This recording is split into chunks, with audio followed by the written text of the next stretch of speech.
Good day mga balbon. Nandito ngayon tayo sa Nissan Sumulong para i-review ang isa sa mga paborito nating sasakyan. Actually, this is one of the one of the most sought after pickup trucks dito sa Pilipinas. And of course, bago yan, papasalamat muna tayo sa kaibigan natin na si Kevin Evangelista. Any question pa rin, kahit anong sasakyan ng Nissan, you can reach out to him. Sigurado mabibigyan niya kayo ng impormasyon. And then of course, maraming salamat sa The Talkers Clothing sa bumibigay sa atin ng ating bagong t-shirt, mga balbon. Okay, good vibes, diba? Maganda ba? Alright, let's go. So this is the VL automatic 4x2 variant. Kulay team, ang ganda ng kulay team eh. Oh. So, ang pogi agad, unang impression mo, diba? Ngayon, pasukin natin siya. Tara, unang-una sa pintuan niya, we can see that high quality plastic naman dito, and then you have a leather with stitching here sa door handles, ayos, and then your speakers, cup holders. Okay, wala siyang grab handle dito. Meron siyang step board, and to go inside is you need to grab the steering wheel, then pasok tayo. Yan. Of course, pakinggan natin kung anong tunog ng pinto niya. Alright, nice. Quality. Maganda yung tunog. Quality para sa akin. Okay, so let's start with the steering wheel. So, you will have your controls here for the infotainment system. And then, you have cruise control, of course. In the dash, you will have two analog gauges with the huge digital computer in the middle. Of course, plastic yung ibabaw. You will have like a tray here sa ibabaw, lagayan ng mga documents or cards, pwede, with a 12-volt socket. Alright?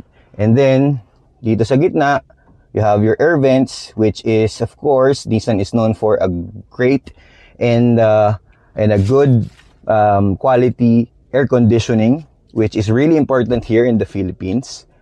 So, yan. And then, dito yung hazard mo. And then, your 7-inch infotainment system with a wired Android Auto and Apple CarPlay. So here's the key. Oh, yan oh. Basic lang no, simple lang oh, with Nissan logo in it. Alright, so bilang natin muna siya dyan. So this is push start na. So pagka pinress natin ang isa, should turn on. Of course, kita mo naman automatic yung side mirrors natin. Ayan, so makikita mo yan. Mag-open na yung infotainment system niya. So this has a dual climate control system. Kung gusto ng pasahero mo medyo hinaan yung aircon, okay lang. Ikaw gusto mo ng malamig, safe na safe lang. So pwede mong hatiin yung temperature niyang magkabilang side ng cabin. Dito sa gitna naman, you have another 12-volt socket here. Tapos meron kang storage dito, and then dito you have your USB port here. And then your auxiliary.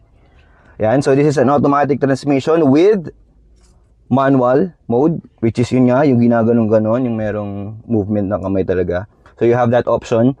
I feel like, I haven't owned an automatic transmission, pero I feel like magagamit ko talaga yan, yung manual mode. Lalo na sa mga paahon or sa pagkapalusong. Especially kung pupunta ka ng Baguio, di ba? Dapat nasa tamang gear ka. Para hindi ka palaging nakatapak sa preno, diba? Piano black, and then chrome yung mismong base nung knob. Meron pa tayo dito sa gilid na lagayan ng kung ano, yan, pati dito sa passenger side meron din lagayan ng card or coins. Yan, meron din siyang ganyan dyan. And then you will have like pwede to pag if you want to put some auxiliary accessories, pwede mo dito ilagay yung switch dito sa tatlo na to. You have two cup holders here in the middle. And then, you have your center armrest. So, paborito natin yan para sa mga long ride. At saka syempre, para relax ka, di ba? And then, pagka binuksan mo yan, okay, meron din pala siyang storage doon sa ilalim. Ayan, meron siyang storage. Nice one. Alright. That's good. You have your manual handbrake here. So, yung mga air vents dito is circular. Ayan. Oh, pwede mong on. Ayan. Sasarado mo lang na ganyan. Mga goods naman. And then, you have, ayan, ang gusto ko, may cup holder dito sa gilid. Lagayan ng soft drinks, di ba? Pagka nag-drive-thru ka, dyan mo ilalagay yung ano mo, Coke mo, o iced tea mo, di ba? Ganda. Safe. Nice. Nice. Meron din siya dito sa kabila para sa passenger. And then of course, you have your glove box here. Ayan. Check out, meron tayong vanity mirror with lights. So, good vibes. And then sa passenger side, of course, meron din, may ilaw din yan. You will have your sunglass holder here at the top. Tapos yung ilaw natin, nandyan, oh. Oh. Map light natin meron. Yung backup camera nito lumalabas dito sa sa rear view mirror. So maganda yung quality talaga ng rear view mirror niya. 'Di ba? Ganda oh. Ganda ng quality. Tapos nandiyan din kasi yung mga ibang sensors. And then this has 6 airbags. So meron dito sa harap and then meron din dito sa likod. Ayan oh, sa gilid. Ito dito. Makikita mo meron 'yan.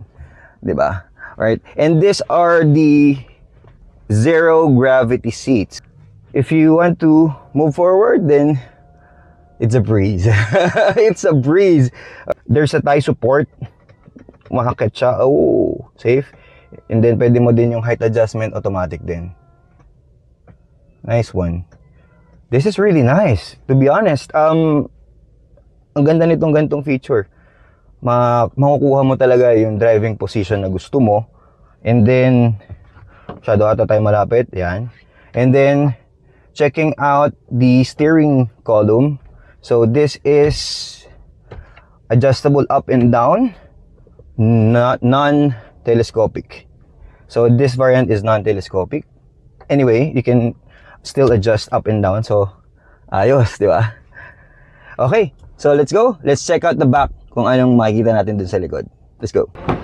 Alright, now, on the rear seats, same naman, plastic and then leather dito para pagka pinatong mo yung sigo mo medyo komportable. Functionality nitong Navara is you just need to lift the seats up.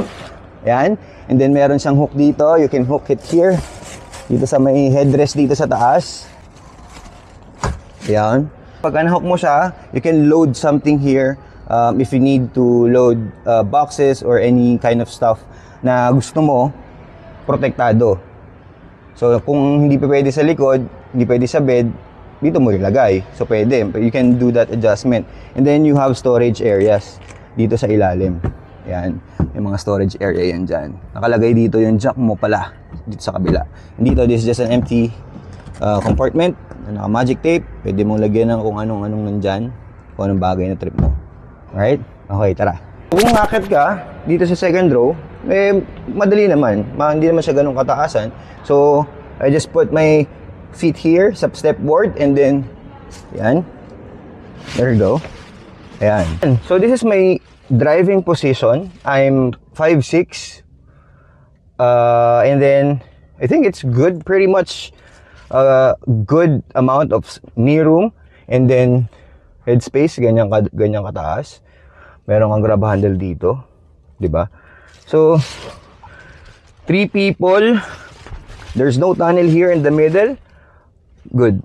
Tatlong tao. Safe dito. Oh, ayan oh. Ganyang alam dito. Actually, this is the best suspension na sinasabi nila in pickup category. Ito daw yung pinaka-komportable. So, it's really great. Still, leather seats here at the back. You have air vents dito sa likod. Dalawang air vents. And then, meron ka ditong USB port. Yan, meron kang USB port dyan. At meron kang kung anong lagayan ng ano dyan. Ano ba lalagay mo dyan? Parang barya lang ata pwedeng mailagay dyan. And then, you will have your center armrest here. There you go. With 2 cup holders. Nice. That's really nice. Oh, tingin ko long ride. Good vibes dito. Now, let's check out the bed. Tara. Bubuksan mo yung tank, basta nakabukas yung mga doors mo, pupush mo lang. Ayan. Di ba? Nice. Ganun lang ulit. So, ito yung likod niya, tol. Maganda rin naman. Macho yung datingan nitong taillight niya dito.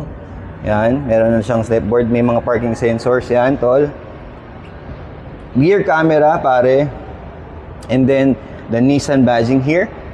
And then, of course, ito yung isa din sa mga nagugustuhan ko sa mga tailgate ng mga pickup pagka merong ganito.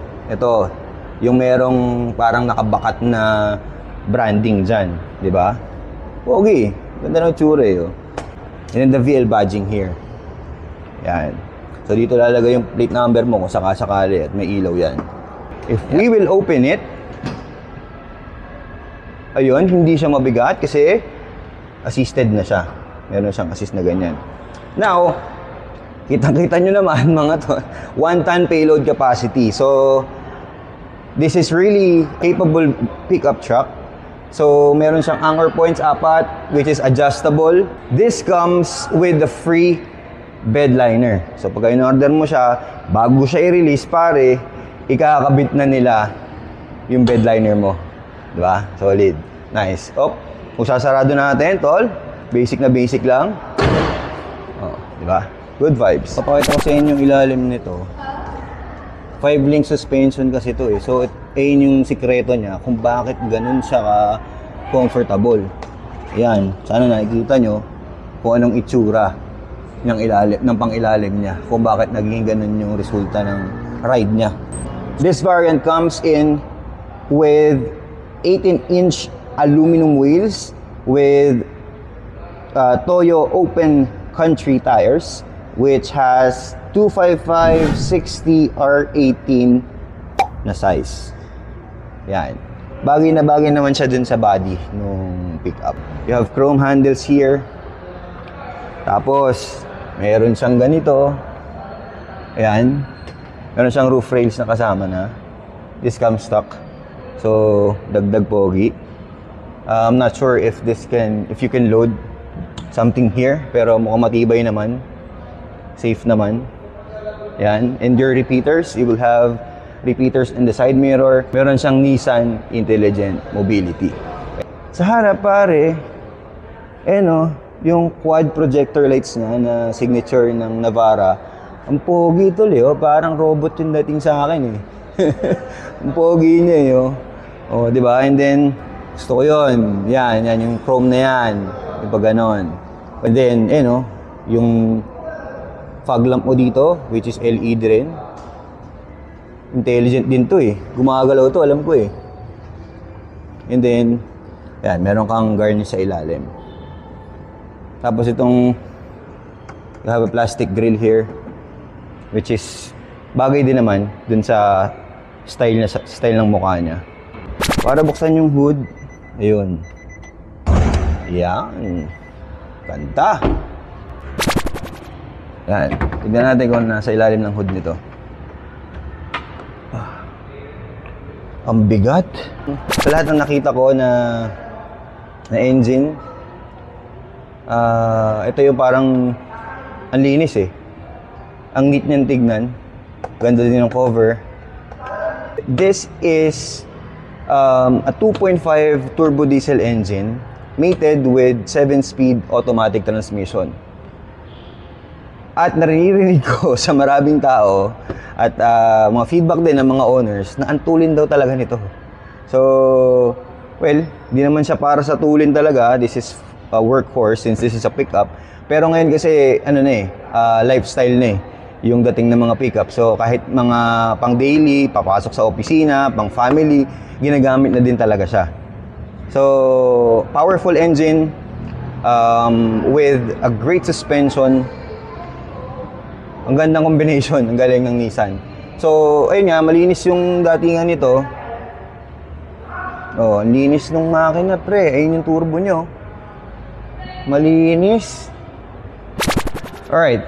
So, this is priced at 1,521,000 pesos. Para sa akin, tol, this walk around justifies yung presyo niya. I think with the safety features niya, and then yung comfort the power of the engine plus the comfort of this pickup truck is really appealing and satisfying. Kumbaga para sa akin, na-satisfy niya yung gusto ko eh. 'Di ba? Pogi din kasi ang ganda ng itsura, 'di ba? If you're looking for a pickup truck that can serve you for daily and then the comfort para sa pamilya, check out mo na to. Kung mahilig ka talaga sa mga ganitong car reviews, baka hindi ka pa nakasubscribe, mag-subscribe ka na, tol. And sama ka sa akin, experience natin to. O ano, mga balbon, tara sa tagumpay.